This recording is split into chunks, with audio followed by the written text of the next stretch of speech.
I'm here from Orange, New York. Actually, it's not orange today. It's still a bit cloudy though, but I guess smoky is the way to put it. But I hope you're all doing well. I want to talk about some wild stuff as usual. Seems to be the case all the time these days.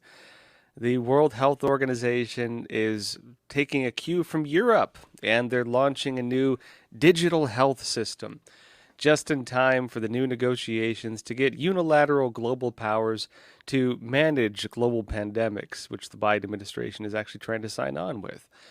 There is some pushback with Republicans on that, by the way. We had an interview last night, for example. I'll show you in a bit.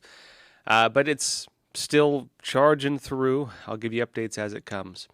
First, though, let me show you the orange sky in New York. I took this photo actually from the office, from the Epoch Times office, and it's wild. I mean, it looked apocalyptic yesterday.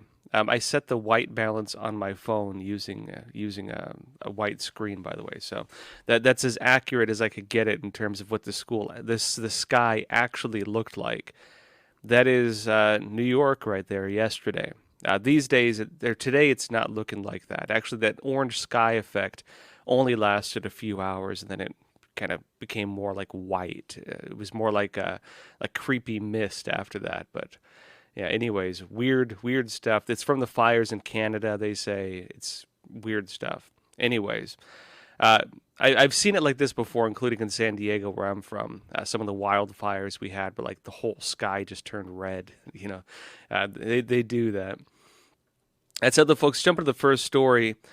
The World Health Organization, this is according to Breitbart, is going to adopt Europe's COVID passport for global digital health system. You only thought that the that the global pandemic was over.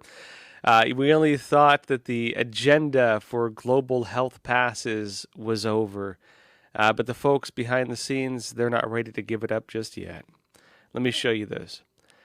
Breitbart says the World Health Organization will adopt the EU, European Union's digital COVID 19 certification in order to usher in a global digital health system for ongoing and future health threats. So if you thought COVID-19 was over, and you might know pretty much most of the pandemic policies are over, well, they're planning now for future pandemics. Now, I don't remember the last time, at least in my life, we ever had one. I don't remember having to deal with any of this stuff before, but apparently they're getting ready for the next one, and maybe they're working hard on that as we speak. Who knows? But it says on Monday, the European Commission and the World Health Organization, the WHO, announced the launch of what they described as a landmark digital health partnership in which the digital vaccine passport style system developed by Brussels during the Chinese coronavirus crisis will be extended throughout the world. The partnership, which will begin this month, will see the EU's digital COVID 19 certification system be adopted as the first building block of the WHO's Global Digital Health Certification Network, the GDHCN, and get used to that acronym because you might be hearing a lot more about it, which is set to introduce a wide range of digital products to supposedly protect against future pandemics. We're going to have on our smartphones, very likely, your good old COVID health pass, maybe be linked to other things. They're rolling out credit cards now that will shut off, that will limit your spending based on your carbon footprint. I'm not even joking. Maybe it'll be tied in with something like that. Your ability to move freely throughout society will be inhibited by whether or not you choose to go along with the various COVID-19 policies. Remember, in China, that's the way it worked. Your COVID health, and China's the model for this, keep in mind. Your COVID health pass tied to your smartphone will give you different color codes. If you have a red code, well, time to go in quarantine. Time to go stay in your hotel or stay in your apartment and don't come out until it turns color. If you get a yellow one, that's like a risk. If it's green, you're free. And as we saw in China, the Chinese Communist Party was using it for other things, like arresting protesters, where people were showing up, for example, to protest the banks. And keep in mind, the global banking crisis started in China.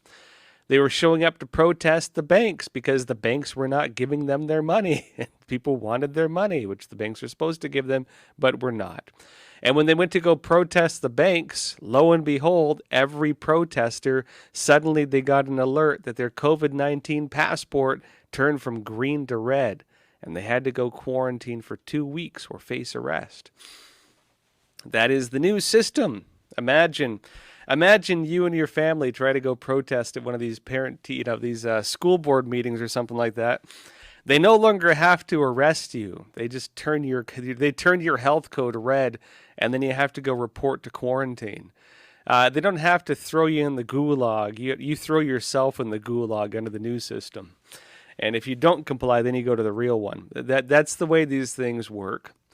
And I think they all got a nice big taste of that power. It's that ring of power, The beginning of the pandemic, I was half joking, and I was like, they all got that ring of power now. And the question is, once this is all said and done, are they going to take that ring of power and just throw it in the fire?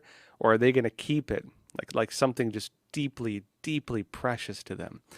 And the folks at the World Health Organization, they're not ready to let go of their precious COVID-19 just yet.